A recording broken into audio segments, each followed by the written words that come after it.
Bah alors les Barcelonais, magnifique, le Paris Saint-Germain est en demi-finale de la Ligue des Champions pour la quatrième fois, on peut encore y croire pour la victoire finale. Salut à tous, on se retrouve pour le débrief du match entre le FC Barcelone et le Paris Saint-Germain. Victoire du Paris Saint-Germain 4 buts à 1 et qualification du Paris Saint-Germain en demi-finale. Merci aux personnes qui étaient présentes avec moi en live pour suivre ce match. N'oubliez pas de liker et de vous abonner si vous êtes nouveau. On va revenir sur les statistiques du match.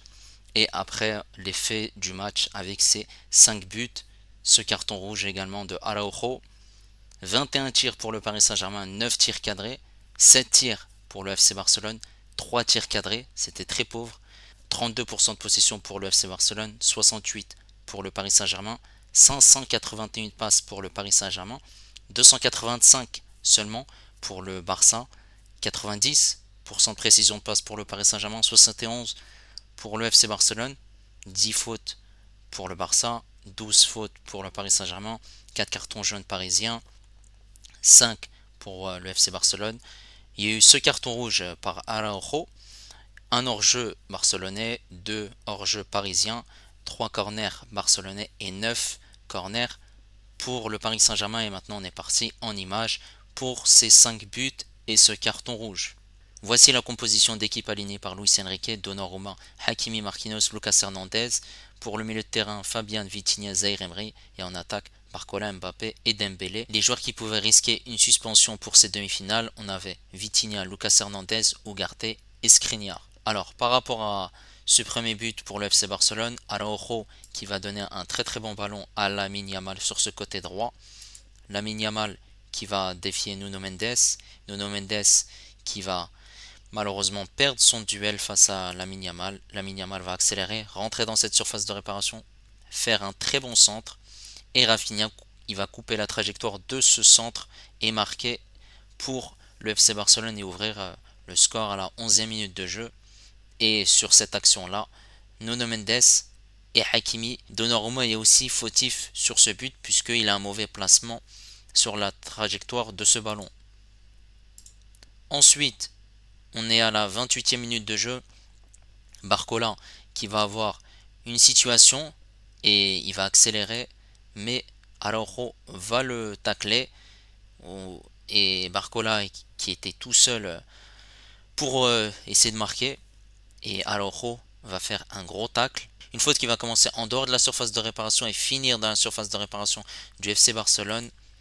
Et l'arbitre roumain de ce match va donner un carton rouge à Ronald Araujo, totalement mérité. Du coup, par la suite, il y a eu une autre situation pour le Paris Saint-Germain qui a emmené un but, encore sur ce côté gauche. Vitinha qui va temporiser, prendre son temps pour donner un très bon ballon à Barcola. Barcola qui est tout seul, puisque les joueurs du FC Barcelone sont en retard au marquage, notamment Koundé. Il va mettre un très bon centre, et ce centre qui va passer dans toute la surface de réparation du FC Barcelone. Et on a Ousmane Dembélé au second poteau qui va couper la trajectoire de ce ballon et qui va enchaîner directement par un tir en puissance. Et ça fait 1-1 pour le Paris Saint-Germain. Et le Paris Saint-Germain qui revient dans la rencontre. Plus qu'un but à rattraper à ce moment-là du match. Ensuite, deuxième mi-temps, le Paris Saint-Germain qui est reparti sur les mêmes principes de la première. Le corner parisien qui va être tiré très rapidement. Jeu à deux, Dembélé avec Hakimi. Hakimi qui va donner un bon ballon à Vitinha, passeur décisif. Et Vitinha qui est tout seul. Et les joueurs du FC Barcelone ne sont pas sur lui au niveau du marquage. Et on sait que Vitinha c'est un très très bon joueur qui tire et qui marque pas mal de buts dans cette zone du terrain. Et Vitinha va pouvoir tirer et on voit que Fermin est en retard et va essayer de contrer. Mais malgré tout, il y a quand même un très bon tir et un très bon but de Vitinha.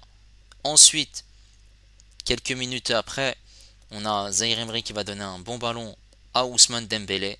Ousmane Dembélé qui va ici rater son contrôle. Le ballon va fuir tout simplement.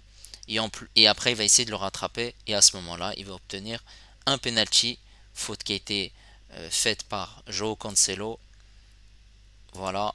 Et ensuite, Mbappé qui va devoir se charger d'un penalty très important pour permettre au Paris Saint-Germain de prendre l'avantage dans ce match. Et ensuite, Mbappé va tirer ce penalty à gauche et malheureusement, Ter Stegen s'incline et ça fait 3 buts à 1 dans ce match. Et score cumulé, ça fait 5 buts à 4. À ce moment-là, le Paris Saint-Germain est qualifié en demi-finale de la Champions League. Voilà, Mbappé qui célèbre avec les supporters parisiens. Et les supporters parisiens qui étaient en feu. On voit aussi la réaction de Laporta, le président du FC Barcelone, qui est déçu. Et ensuite, ici, on a une grosse action pour le FC Barcelone et heureusement que Marquinhos fait un très très bon retour défensif. Voilà, il met son dos en opposition pour contrer ce ballon. Et ici, là où vous voyez un trait rouge, et c'est la rage de Marquinhos sur cette action-là,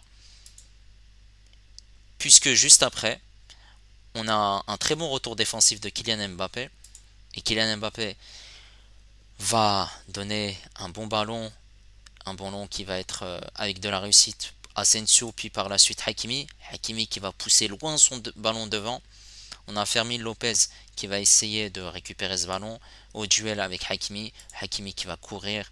Et on voit que sur cette image-là, il y a 3 Parisiens qui sont devant et 4 Barcelonais. Mais ils sont totalement en retard. Et Hakimi qui va donner un très très bon ballon à Mbappé. Il va temporiser.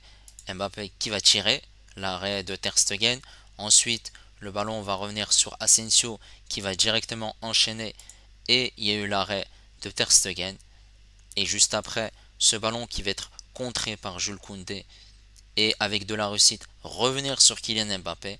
Et Kylian Mbappé qui va inscrire son doublé et ce 4e but du match. Et ça fait 4 buts à 1 pour le Paris Saint-Germain. Alors le Paris Saint-Germain a dominé l'ensemble de ce match. Le Paris Saint-Germain qui est rentré aussi très bien dans son match. Mais le Paris Saint-Germain a eu du mal au début puisque le dernier tir et le dernier geste étaient un peu compliqués.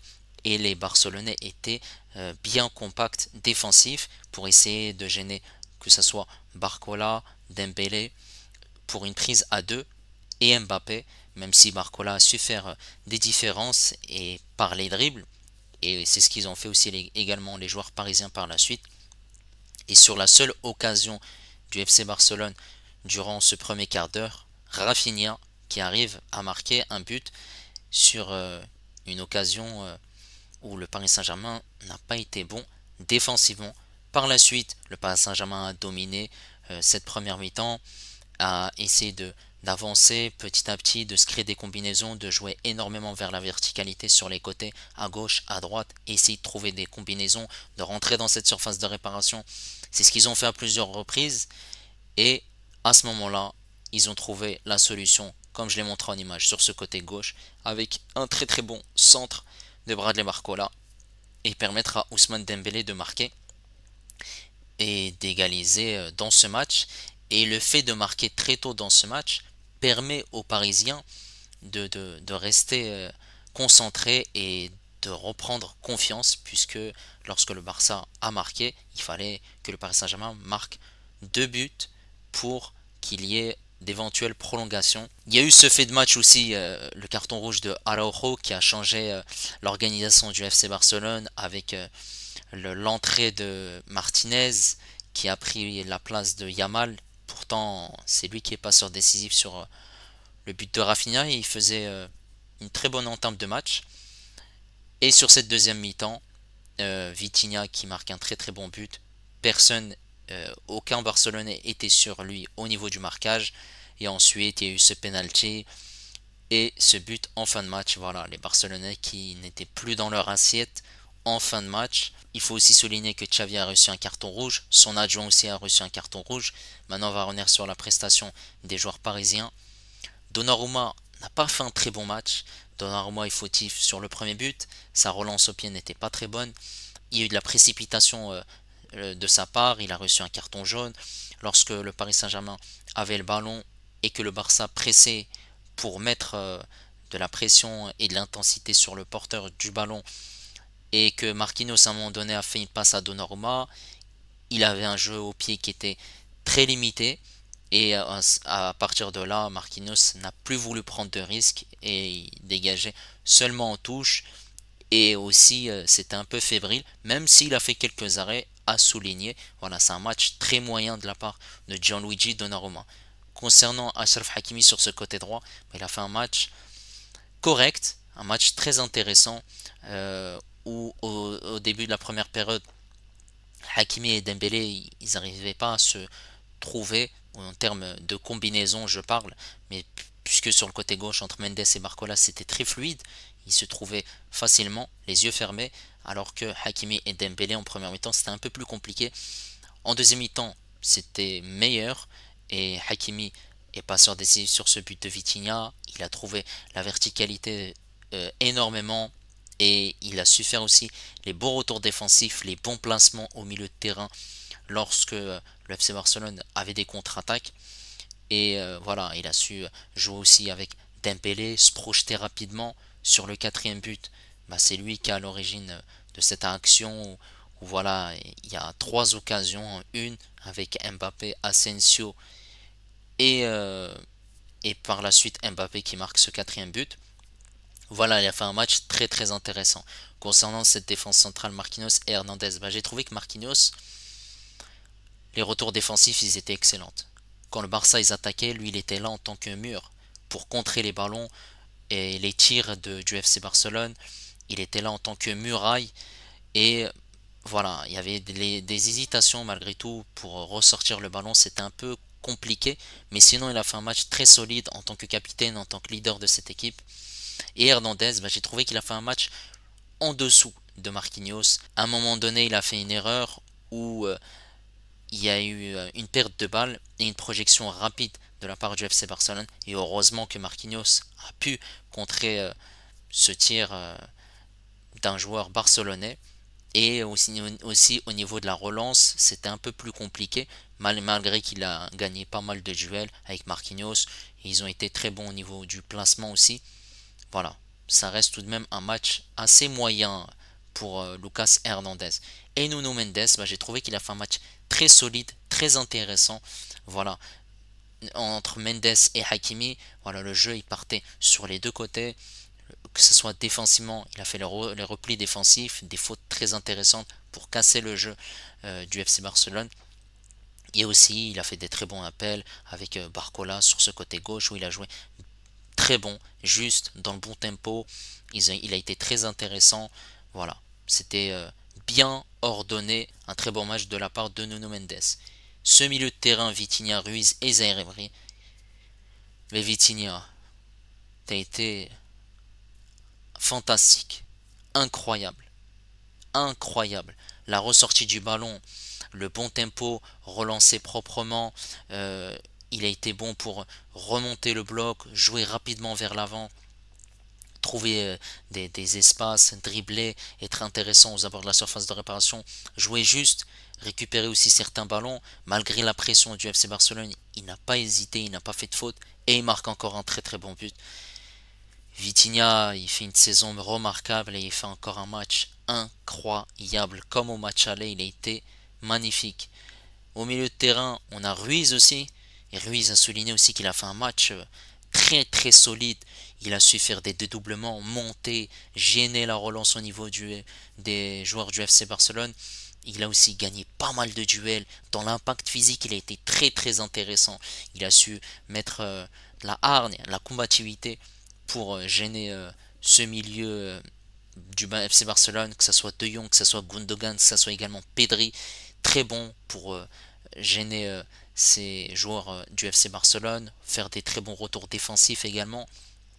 Voilà, match très très intéressant de la part de Fabien Ruiz. Et il a aussi également joué avec ses coéquipiers pour faire des dédoublements, rentrer dans cette surface de réparation, surtout en première mi-temps, en tout début de match, où il aurait pu marquer, mais malheureusement, ça n'est pas arrivé. Et Zaire Emery, bah, j'ai trouvé qu'avec Hernandez et Donnarumma, ce sont les trois joueurs qui étaient un peu en dessous par rapport à ce 11 parisien.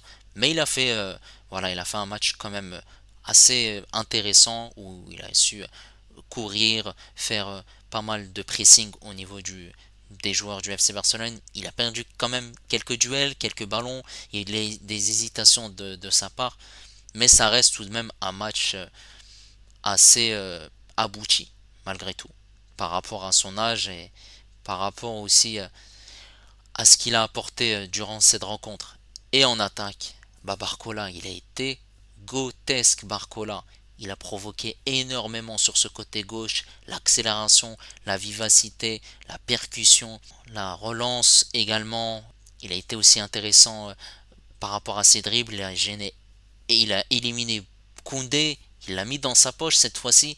Et Koundé, malheureusement, il a eu du mal face à Barcola. Malgré qu'ils étaient à deux sur lui, il arrivait quand même à passer, à se créer des occasions. Non, il a fait un match assez remarquable et en plus de ça, le jeu il basculait à gauche comme à droite. Cette fluidité aussi, cette connexion avec Nuno Mendes a été très très très intéressante.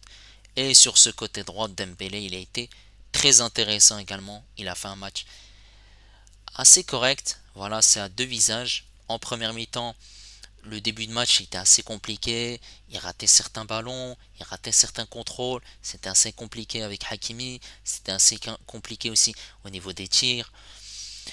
Un corner qui était mal tiré. Et ensuite, Luis Enrique l'a remis dans son match.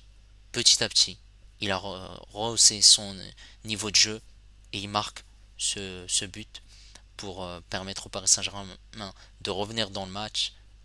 Et ensuite, en deuxième mi-temps aussi, il a été très bon dans l'accélération, dans la vitesse, dans la verticalité pour jouer également avec Hakimi.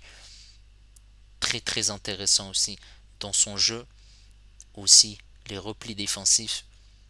Il a fait un match très intéressant et ça fait énormément plaisir. Et Mbappé, t'es pas content? Doublé. Malgré qu'il n'a pas fait un gros match, voilà, il a fait un match quand même correct. Il a inscrit un doublé. Voilà, il a marqué un but sur penalty et ce but en fin de match, voilà, il a quand même tiré pas mal de fois. Surtout en deuxième mi-temps, en première mi-temps, c'était assez compliqué. Il a su aussi faire les appels et il a reçu quelques fois les ballons, mais c'était compliqué puisque les joueurs du FC Barcelone arrivaient à recevoir ce ballon. Mais malgré tout, c'est un match quand même abouti de sa part. Voilà, il a su aussi jouer avec ses partenaires et c'est un ensemble, c'est un collectif. Et cette victoire parisienne, c'est tout simplement la victoire d'un collectif parisien et également la victoire de Luis Enrique également. Et après, il a aussi fait rentrer Asensio, Ugarte, Colomwani et Eli. Et Ugarte, il a fait une entrée très intéressante dans l'impact, dans la hargne, pour casser voilà, lorsque le FC Barcelone avait eu des occasions dans cette deuxième mi-temps et en fin de match pour essayer pourquoi pas de revenir. Et ensuite, on a aussi l'entrée de Asensio qui était aussi intéressante pour jouer avec le ballon et conserver le ballon lorsque le Paris Saint-Germain était proche d'inscrire ce quatrième but. Voilà, ça fait énormément plaisir. On peut encore rêver et on va jouer contre le Borussia Dortmund en demi-finale, une équipe qu'on avait déjà affrontée en phase de groupe. On avait fait une victoire au Parc des Princes, c'était la première journée, victoire 2 buts à 0 et le match au Signal Iduna Park, c'était un match nul 1-1 qui a permis de nous qualifier en huitième de finale. Voilà, ça fait énormément plaisir. Quatrième demi-finale du Paris Saint-Germain. Et ça fait plaisir, je suis très très content. Voilà, n'hésitez pas à me dire ce que vous avez pensé de ce match. N'hésitez pas également à liker, à vous abonner si vous êtes nouveau. Et moi je vous dis à la prochaine. Ciao les amis.